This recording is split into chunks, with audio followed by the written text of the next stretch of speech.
Young and the Restless spoilers full Monday update the 27th of July 2026. Welcome back to our channel, besties. Today is a beautifully chaotic day, and we are absolutely ready to dive headfirst into the madness that is our favorite Genoa City drama. Grab your iced coffees and strap in because we have so much to you guys. I am deceased. Stop what you are doing right now. I am literally shaking, clutching my chest, and packing around my kitchen like an absolute maniac, because we need to talk about I am filming this while running errands, dodging pedestrians, and probably looking like a total lunatic, but I just had to jump on here and vent. The sheer audacity of what is happening in Genoa City right now has fundamentally altered my brain chemistry forever. We are not just watching this show anymore. We are invested. I am personally offended, totally unwell, and genuinely spiraling over the choices these people are making. It is giving major I cannot even energy, and we are spilling all the tea right now, because my soul has actually left my body. I was mid-skincare when this episode dropped, and I literally smeared a charcoal mask all over my white rug because I was so gagged. Send help. Wait, backtrack for a second. I missed a step.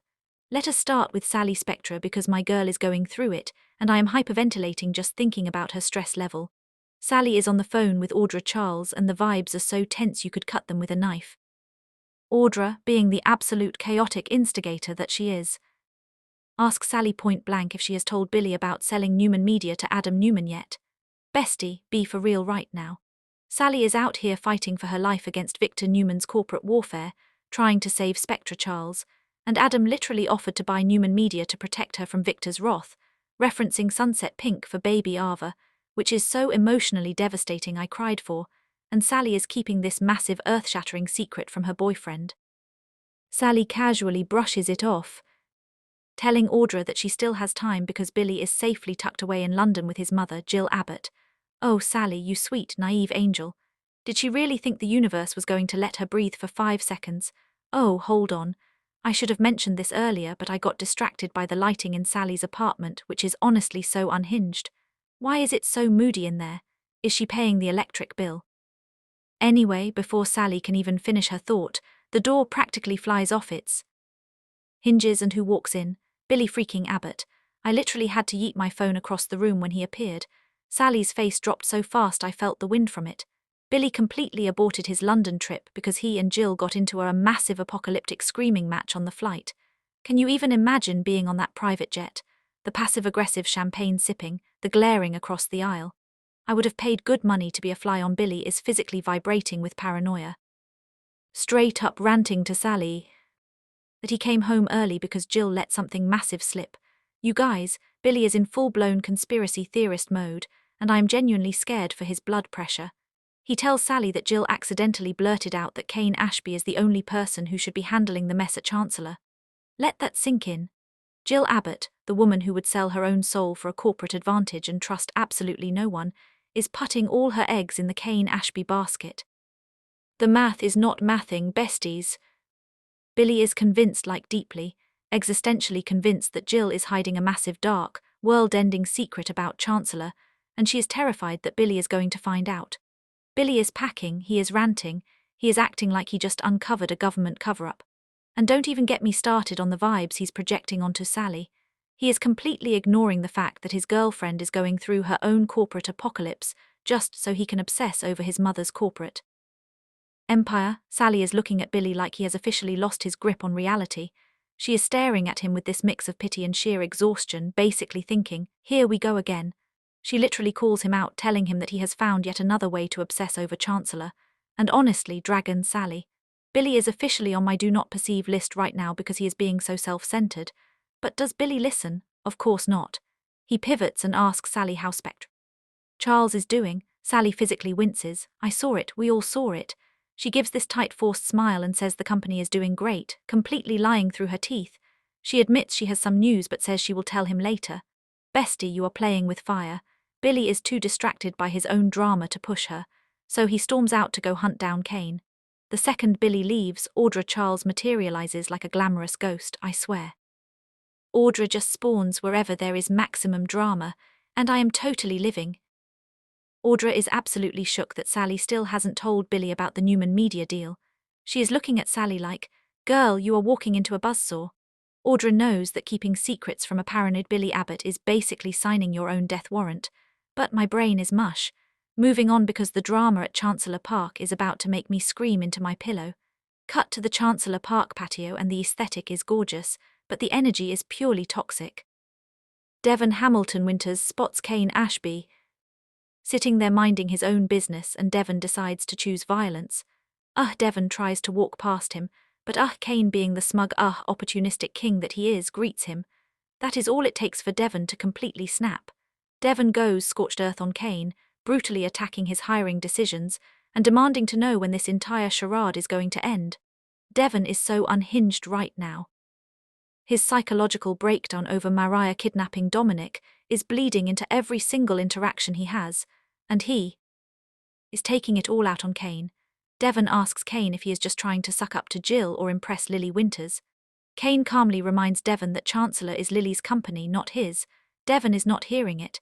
He goes on a legendary, absolutely vicious rant, dragging everyone in his path.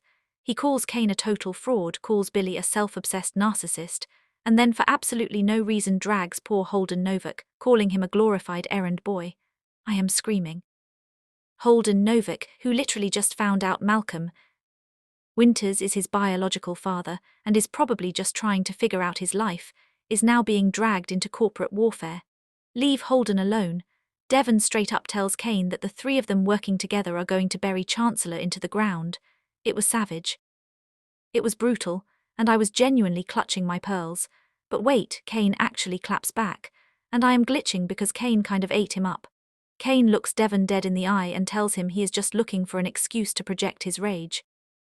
Kane asks, what do I gain by destroying Chancellor? Which is a valid question. Devon, refusing to back down, says that everything Kane touches gets ruined, but Kane delivers the final blow. He tells Devon that Lily is deeply worried about him and asks Devon if it is exhausting having to deal with all that internal rage every single day. Boom. Roasted. Devon is so stunned by the accuracy of that read that he literally just turns around and walks away. I had to pause the episode to process the sheer magnitude of that read. My jaw was on the floor. Okay, wait, I need to take a breath. Okay, back to the main event. We jump over to society and the vibe shifts to deep emotional family trauma. Abby Newman is meeting up with her mom, Ashley Abbott. And let me tell you, Ashley is looking fierce, but you can tell she is still carrying the weight of the world after Patty Williams and that creepy Dr. Markham kidnapped Abby and baby Dominic. Abby is venting to Ashley about Devon and she is genuinely terrified. She says Devon is completely pushing her. Apparently, after Devon had that intense sit-down with Mariah Copeland, he was fine for a few days, but now the mood swings are back with a vengeance. Abby says Devon is withdrawing, isolating himself, and acting severely depressed. She says this does not look like the Devon she knows, and you can hear the desperation in her voice. Ashley, activating her ultimate protective mom mode, asks Abby if she can speak to Devon alone. She implies that maybe Devon just needs an outside perspective to open up. Abby is hesitant because poking a sleeping bear is never a good idea, but she eventually caves.